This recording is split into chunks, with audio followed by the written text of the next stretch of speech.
akrab ya, bukan sekedar berteman. Karena kalau orang sekedar berteman segala macam loh, kita harus berteman dengan siapapun, karena bahkan kita diminta untuk mengajak orang lain untuk kita dakwai mereka, betul? Tetapi ini dengan siapa anta akrab. Baik, di situlah maka Quran bicara tentang Romawi, dan itu pertarungan Romawi Persia sebenarnya. Saat itu Nabi Muhammad belum punya kekuatan, masih dakwah-dakwah awal. Nah ketika itulah maka kita tahu Mekah itu memang terpisah dari Persia Romawi, tapi Persia Romawi itulah yang memimpin bumi saat itu untuk mengajari kemungkaran, mengajari kejahiliahan. Quran menyebut dengan istilah al-jahiliyah, itu istilah Qurani. Al-jahiliyah, mereka al-jahiliyah itu yang mereka ajarkan di semua bidang kehidupan, semua. Sama kayak ini, plek, sama lagi kan? Sama sih. Dan ternyata orang baik seperti Muhammad SAW, kegelisahan beliau mengantarkan beliau sampai ke Gua Hira. Ini ceritanya orang baik, ya, orang baik yang tahu ini nggak benar, tapi dia tidak tahu terus yang benar itu yang bagaimana. Nah, karena zaman itu orang-orang baik yang mau mengikuti agama Ibrahim itu sudah tidak ketemu panduannya, sudah tidak ketemu panduannya. Seperti yang disampaikan oleh Zaid bin Amr, orang yang lebih senior dari Nabi SAW, gitu ya, bapaknya Sa'id bin Zaid, sahabat mulia radhiyallahu anhu. Zaid bin Amr itu sampai ke Syam untuk nyari agama Ibrahim. Jawaban para pembesar, bahkan dia pernah ketemu dengan seorang rahib yang ini ilmu tertinggi agama Nasrani di Syam. Jawaban dia, yang kamu cari agama Ibrahim itu hari ini sudah tidak ada yang bisa menjelaskan ke kamu, karena para ahlinya sudah meninggal semua. Sama tuh Nabi bilang, sama, perginya ilmu itu dengan perginya ahli ilmunya. Makanya kalau tidak ada kaderisasi masalah. Kalau kita beruntung, Quran ini Allah jaga, itu bedanya. Kalau zaman dulu tidak. Inna nahnu nazzalna dzikra wa inna lahu lahafizun. Kami yang turunkan Al-Quran, kami pula yang jaganya. Itu enak kalau Quran kita. Tetapi zaman itu hilang. Jadi mereka itu tahu ini salah ini. Cara mengukur salah itu kan gampang, Pak. Orang itu punya nurani. Orang itu asal nuraninya bersih. Nabi minta istafti qalbak, mintalah fatwa pada hatimu. Itu hati yang jernih ya.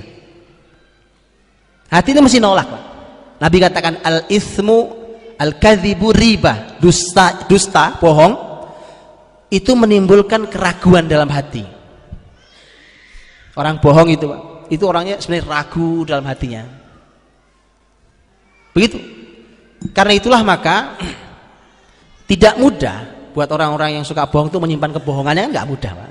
Begitu ditekan, diinterogasi gitu, nggak lama ngaku. Karena orang ragu. Beda dengan keyakinan. Iman itu keyakinan, tertancap kuat ya pegang. Nah, inilah yang tadi Nabi katakan bahwa mintalah fatwa pada hatimu itu. Ternyata minta fatwa pada hati yang jernih itu gampang ukurnya. Kalimatnya Zaid bin Amr tadi yang saya katakan. Zaid bin Amr itu sebelum Nabi Muhammad ya, lebih senior dari Nabi Muhammad. Dan Zaid bin Amr itu sama orang-orang Mekah. Itu ketika ngelihat masyarakat Mekah rame-rame pada motong binatang untuk patung, mereka duduk khusyuk di samping patung, bahasanya iktikaf. Loh, itu bahasa Quran loh. Ini bahasa Quran, Pak. Maka ini kan nanti Ramadan sebentar lagi. Semoga Allah berikan kita umur sampai Ramadan ya. Kita berjumpai Ramadan lagi yang indah itu. Jangan kalah sama orang musyrik, Pak. Orang musyrik itu iktikaf berlama-lama di samping patungnya. Betul, dan itu kalimat Quran. Lihat Quran mengatakan, dan dua-duanya menggunakan istilah iktikaf, dua-duanya ada di Quran. Yang satu iktikaf untuk kemusyrikan, orang musyrik iktikaf di sekeliling kemusyrikan patung-patung mereka, dan yang satu adalah iktikaf orang-orang beriman di masjid Allah Subhanahu wa taala. Dua-duanya pakai istilah iktikaf. Oke? Jadi bagaimana kalau kita batalkan pulang kampung? Sepakat? Ramadan ini iktikaf 10 hari, jangan diganggu. Laki-laki, saya ibu-ibu dalam Islam punya aturan psikis nih. Laki-laki, Pak. Kalau antum laki-laki betul. Ini tantangan menarik, Pak. Kan loh, Quran yang bicara itu. Quran ketika bicara tentang masjid, surat An-Nur 36 37, fi buyutin adzinallahu an turfa'a wa yudhkara fiha ismuh yusabbihu lahu fiha bil ghudwi wal asal rijal. Ya. Di rumah-rumah Allah yang telah diizinkan untuk disebut dan ditinggikan namanya, nama Allah SWT, dan bertasbih di dalamnya pagi dan sore hari. Siapa yang bertasbih? Rijal itu laki-laki beneran.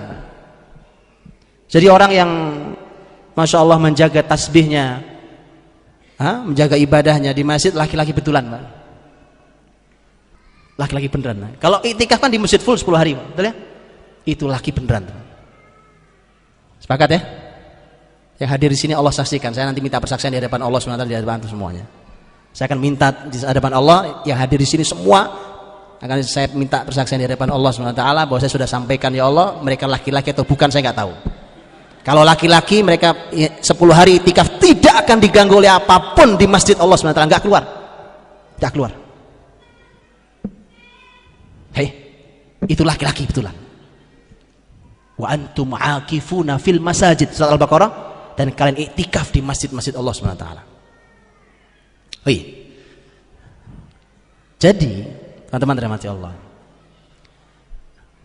ketika zaman yang sudah serusak itu, kemudian Zaid bin Amr itu nanti meninggalnya sebelum Nabi Muhammad jadi dapat wahyu. Ya, ini kisah sebelum Nabi Muhammad. Zaid bin Amr mengukurnya gampang. Ini masyarakat rusak, sampai dia bilang, mereka masyarakat pada duduk iktikaf di samping patungnya, mereka memotong atas nama patungnya, mereka tawaf keliling sambil tepuk tangan dan nyanyi apa gitu, muter keliling-keliling kayak orang tawaf. Zaid bin Amr dia juga nggak punya ilmu, dia juga nggak punya Alkitab, cuma dia ngelihat aja udah nggak terima hatinya, sampai dia bilang gini, kambing Allah yang ciptakan, hujan Allah yang turunkan. Hujan itu dikasih ke kambing untuk minum kambing. Setelah hujan turun, Allah tumbuhkan pepohonan, pohonnya dimakan si kambing. Maka bagaimana boleh memotong kambing tidak izin atas nama Allah Subhanahu wa taala? Simpel bukan? Enggak pakai ayat. Enggak ngerti ayat. Enggak ngerti Alkitab, Taurat, Injil, Zabur, enggak ngerti. Simpel. Apalagi bunuh anak perempuan, wah sudah nggak masuk lagi zaman itu. Riba, menzolimi, ada nggak masuk. Maka itu zaman memang segelintir orang soleh gelisah, Pak. Maka kalau mau mengubah zaman ini menjadi zaman peradaban Islam yang tinggi seperti saat itu akan hadir kembali seperti janji Nabi, maka mulailah dari gelisah, Pak. Gelisah sih nggak bisa direkayasa, Pak. Gelisah maksud direkayasa. Gelisah itu dari ilmu antum. Kalau antum makin berilmu, antum makin gelisah. Nggak begini caranya, Pak. Ini nggak begini nih. Harus dari sini mulainya. Ayo, nanti kalau sudah gelisah akan ada langkah pemulainya, Pak. Nabi melangkah karena Nabi nggak tahu solusi. Nabi naik Gua Hira. Sudahlah, coba kita renungi. Makanya yang dilakukan Nabi di Gua Hira itu ibadah dan tafakur. Kan itu Gua Hira itu kan tinggi gitu ya, karena dia di gunung. Para ahli sejarah mengatakan bahwa dulu kalau dari Gua Hira itu terlihat Ka'bah tuh walaupun jauh terlihat. Jadi kalau ngelihat ke bumi, ngelihat kan di atas ya. Kalau ngelihat ke bawah, melihat rusaknya manusia, dan itu membuat orang-orang soleh menjadi gelisah. Maka saat itu pandangan mata tidak ada solusi lain kecuali melihat ke atas. Di atas ada langit yang luas, langit biru yang cerah. Kalau malam bintang gemintang yang luar biasa dengan semua keagungan Allah yang tak tersentuh oleh jahilnya tangan manusia. Nah sekarang kita enak, kita Quran ada, panduan hadis ada, Masya Allah, sejarah Islam utuh sistemnya ada. Tinggal memang tadi bagaimana kita merevolusi pemikiran kita revolusi ilmu kita berani untuk melakukan sebuah langkah pertama dan seterusnya itu. Nah lihat sekarang, sebelum Nabi Muhammad naik ke Gua Hira, ya kan? Sebelum Nabi naik ke Gua Hira, Itu kan usia Nabi sudah mau 40 tahun lah. Betul ya? Sudah mau 40 tahun. 0 sampai 40 itu Nabi melewati banyak sekali peristiwa. Yang semua peristiwa ini adalah cara Allah untuk menyiapkan calon pemimpin bumi yang menjadi lokomotif utama perubahan di muka bumi. Rasulullah SAW. Makanya begini. Ini urutannya. Urutannya 4. Lihat urutannya. Ini harus dilakukan ya Pak. Ya, siapkan, memang nggak perlu banyak, harus disiapkan betul siapa nih orang-orang yang siap mengubahnya. Siapkan betul, dan menyiapkannya tidak dengan cara biasa, ya dengan cara biasa ya, mesti dengan cara tidak lazim, luar biasa caranya. Maksud saya lazim tidak lazim itu untuk ukuran hari ini ya. Kalau kita mengikuti pola hari ini ya begini-begini aja kan Islam. Yang begini sudah. Harus berani keluar dari semua yang ada hari ini untuk menyiapkan diri. Kalau kita ikuti pola hari ini, sekolah Pak, TK, SD, SMP, SMA, S1, S2, S3, ya begitu aja Islam. Seperti hari ini kan sama, begini juga kita sama. Kalau pola yang sama nggak akan hasil yang masih hasilnya sama. Makanya harus ada pola yang berubah. Di samping jalani, silahkan jalani, tapi harus ada sebuah keberanian untuk berani menyiapkan diri.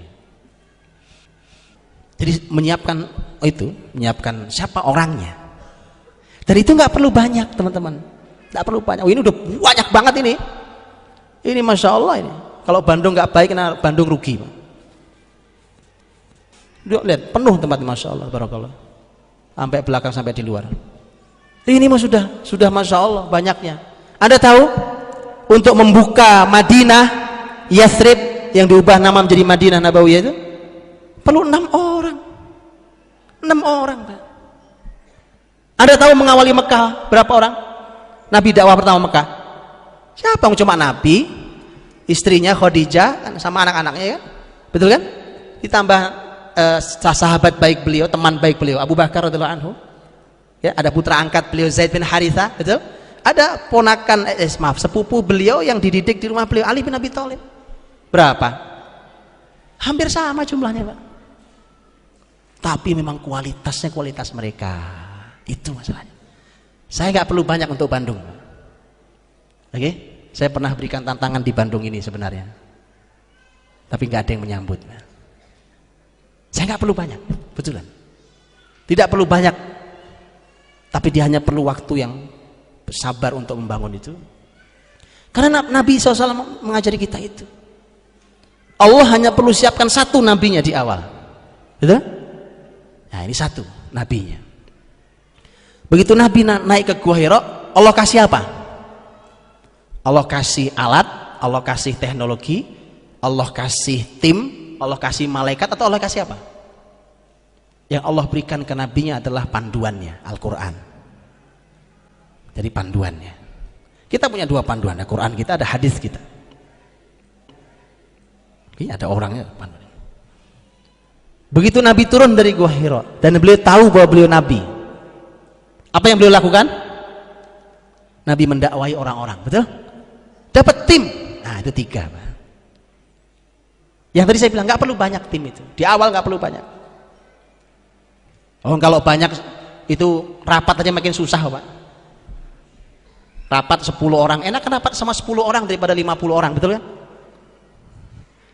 Berantem aja, wacana aja, hasilnya habis itu selesai rapat ya udah, nggak ada, nggak action juga nggak ada ya kan? Rapat dengan bertiga jadi 3 orang. Siap untuk mengubah sebuah kota. Itu lihat Pak, tim. Nabi dapat 5, 6, Nabi telateni Pak. Madinah gitu, Nabi ketemu 6 anak muda, 6 cuma 6. Pertama 6, tahun depan Nabi ketambahan 7 orang jadi 13 orang. Cukup baiat Aqabah 1. Tahun berikutnya nambah lagi, total 75, 73 laki-laki 2, perempuan baiat Aqabah 2. Nabi melihat pertumbuhan yang luar biasa itu, kata Nabi, innalakum ikhwanan wadaron ta'manuna biha. Sudah waktunya kalian pindah, karena kalian sekarang sudah punya ikhwan, sudah punya saudara-saudara seperjuangan, dan kalian sudah punya negeri di mana kalian aman di sana. Hijrah ke Madinah, dan Madinah jadi ibu kota peradaban Islam. Dari tadinya kota yang tidak dilirik orang sama sekali. Dapat tim kan? Begitu dapat tim, pelan naik, makin banyak jumlahnya segala macam, kualitas makin naik segala macam. Ya harus seiring sejalan ya antara kualitas dan jumlah naik ya. Memang tidak mudah tapi dia harus dilakukan. Setelah itu Nabi memerlukan negeri. Innalakum ikhwanan wa daron, dar negeri. Perlu saya gini sebagai penutup. Saya tanya coba ini. Kalau kita mau nanya, Pak, kita ini sebenarnya ingin membuat pasar transportasi atau apapun yang islami. Tapi belajarnya di mana ya, Pak? Kemana antum belajarnya? Di kota mana di negeri ini? Bingung toh? Karena belum ada prototipenya, belum ada potretnya, belum ada. Maka Nabi perlu Madinah. Begitu Nabi ambil Madinah, semua sistem syariat Islam diterapkan di Madinah, di semua lininya. Begitu Nabi wafat, bahkan sebelum Nabi wafat, perkembangan Islam berkembang, Nabi wafat, Nabi dapat satu jazirah Arab. Oke? Setelah Rasul wafat diganti sahabat Abu Bakar, kemudian berikutnya Umar, Utsman, Ali dan seterusnya, terus makin luas. Kota-kota yang baru ditaklukkan itu ketika mereka mau mengislamkan diri, bagaimana caranya? Gampang, tinggal ke Madinah. Ditongkrongin aja, oh gini pasar Islam itu ya. Ya tahu. Mesti dibanding kok ke Yahudi. Karena kita memang tidak ada hari. Dan lihat Nabi SAW membuatnya. Rasul wafat. Sudah dapat negeri Rasul wafat. 4 poin lah. Urutannya gitu. Nah itu kesimpulannya, bacanya silakan dibaca sendiri, kisahnya banyak ya. Anda lihat ya, bagaimana Allah siapkan. Memang harus ada satu yang memang menjadi pemimpin yang disiapkan betul. Kemudian ada panduan yang jelas, Quran, hadis Nabi SAW. Itu yang Allah berikan, harus kembali digali ulang ilmunya. Kemudian ada tim yang memang menerima panduan ini, dia pahamkan, diajarkan, dijalankan, diajarkan dan seterusnya. Sampai suatu hari mereka punya wilayah, di mana wilayah itulah tempat dia mengaplikasikan semua panduan ini dengan dikawal oleh orang-orang hebat ini. Gitu. Nah, sisanya ngikut lah. Nanti antum bicara dinasti Bani Umayyah, dinasti Bani Abbasiyah, Andalus 8 abad, wah Turki Utsmani, zaman kebesaran Salahuddin Al-Ayyubiyah, Zengkiyah, itu belakangan. Ini panduannya akan sama, begitu terus. Begitu. Mudah-mudahan antum tambah bingung ya. Nggak tahu dari mana mulainya. Alhamdulillah insyaallah begitulah, jam 11 sudah, waktu saya habis. Dan mudah-mudahan setidaknya ada sebuah semangat ruh yang tadi saya disampaikan oleh para pengurus, para ustadz kita di Salman, bahwa sebenarnya ini sudah sejalan dengan visi besar Masjid Salman, Yayasan Salman, bahwa di sini akan menjadi tempat untuk membangun peradaban, gitu ya. Itu sudah luar biasa visi besar itu. Hanya tinggal kemudian bersama-sama bagaimana tadi dengan panduan tadi itu. Nah, itu akan hadir peradaban dimulai itu. Wallahu a'lam bishawab. Mohon maaf atas salah kurang ya. Mohon maaf kalau disinggung-singgung ya. Mohon maaf kalau mohon maaf ya. Mudah-mudahan tidak singgung mudah-mudahan ya, Nek. Dan mudah-mudahan bisa kita ambil hikmahnya. Sekali lagi mohon maaf atas salah dan kasarnya kalimat. Wallahu a'lam bishawab. Assalamualaikum warahmatullahi wabarakatuh.